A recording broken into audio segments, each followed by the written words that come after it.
बहुत जरूरी है कि आप अपने जीवन में किस तरह के मित्र रखते हैं। ये बहुत जरूरी है कि आप किस तरह के लोगों के साथ उठते और बैठते हैं।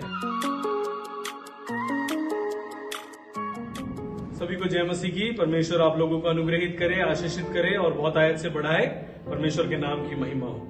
आज सुबह मेरी मम्मी ने मेरे से आके एक बात कही जो मैं आप लोगों के बीच में बांटना चाहूंगा। वो ऐसे कह रही थी मेरे से कि जो तुलसी होती है, तुलसी का जो पौधा होता है, वो अपनी टहनियों को दूसरे पेड़ों तक पहुंचाने का प्रयास करता है। मैंने समझ नहीं पाया, मतलब मैंने बोला कि बहुत सारे पौधे एक साथ रखे जाते हैं तो जनरली एक नहीं दूसरी टहनी से टच करती होगी।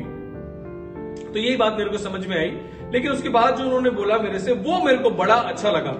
जैसा कि हम सभी जानते हैं कि तुलसी बहुत ही मेडिसिनल प्लांट है।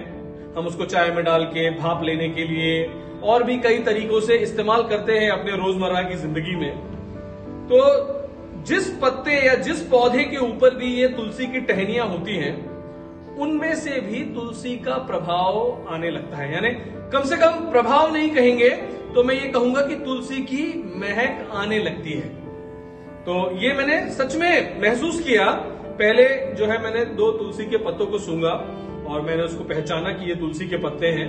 और उसके बाद उन पत्तों को या उन पौधों को भी मैंने उन पौधों के पत्तों को भी सूंघ के देखा, तो उसमें से भी हल्की, बहुत ही हल्की भीनी भीनी सी तुलसी के पत्तों की महक आ रही थी। ये बहुत जरूरी है कि आप अपने जीवन में किस तरह के मित्र रखते हैं। ये बहुत जरूरी है कि आप किस तरह के लोगों के साथ उठते और बैठते हैं, क्योंकि समय जाते तुरंत तो ये काम कभी नहीं होता है। इतना समय तो हमारे पास रहता है ये जानने का, पहचानने का कि ये सामने वाला व्यक्ति अच्छा व्यक्ति है, बुरा व्यक्ति है, गंदा व्यक्ति है, कैसा व्यक्ति है, चालू व्यक्ति है, सीधा व्यक्ति है। ये जानने का इतना समय हम सबके पास रहता है। लेकिन उसी समय रहते दौरान हम उनसे जुड़ना चाहते हैं कि हम उनसे अलग होना चाहते हैं, इसका भी एक डिसीजन मेकिंग, निर्णय लेने की क्षमता परमेश्वर ने आपको और मुझको दी है। और ये बहुत अच्छी बात है, क्योंकि जैसे तुलसी अपने टहनियों को फैलाकर, अपनी डालियों को फैलाकर, छोटी छोटी टहनियों को फैलाकर जिस तरह से दूसरे पत्तों में भी अपनी महक को डाल देती है, उसी तरह से आप जिन व्यक्तियों की संगति में हैं, उनकी महक भी आपके जीवन से आनी शुरू हो जाती है। उदाहरण के तौर पे आप किसी भी एक व्यक्ति के साथ कुछ दिनों तक समय बिताइए, अच्छे प्रेम के साथ बिताइए, लगातार बिताइए, उनके बोलने का तरीका आप कॉपी करने लगेंगे। आपको नहीं पता चलेगा, लेकिन आप खुद ब खुद उनके बोलने का तरीका कॉपी करने लगेंगे। उनके चलने का, उनके उठने का, उनके बैठने का तरीका अगर प्रभावी है तो आपके जीवन में वो दिखने लगेगा। कहीं ना कहीं आपके हाथ घुमाने का तरीका या आपके बोलने का तरीका बिल्कुल लगभग वैसे ही होने लगता है। भजन संहिता 1 और उसकी पहली आयत, Psalms 1:1, क्या ही धन्य है वो व्यक्ति जो पापियों के मार्ग में खड़ा नहीं होता। क्या ही धन्य है वो व्यक्ति जो ठट्ठा करने वालों की मंडली में नहीं बैठता। क्या ही धन्य है वो व्यक्ति जो कुकर्मियों की संगति नहीं रखता।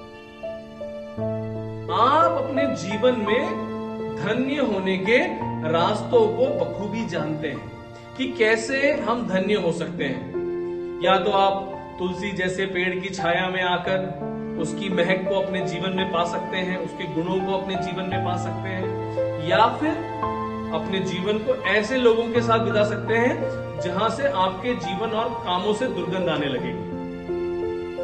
ये नया साल यानी एक शुरुआत आप इस सीख के साथ कीजिए कि इस साल मैं कुछ ऐसे मित्र बनाऊंगा या कुछ ऐसी सहेलियों को बनाऊंगी जो मेरे जीवन में अच्छी खुशबू को, अच्छे गुणों को, अच्छी आदतों को डाल सकें, ताकि आने वाले कई सालों में मेरा जीवन भी अच्छी सुगंध से महकता रहे।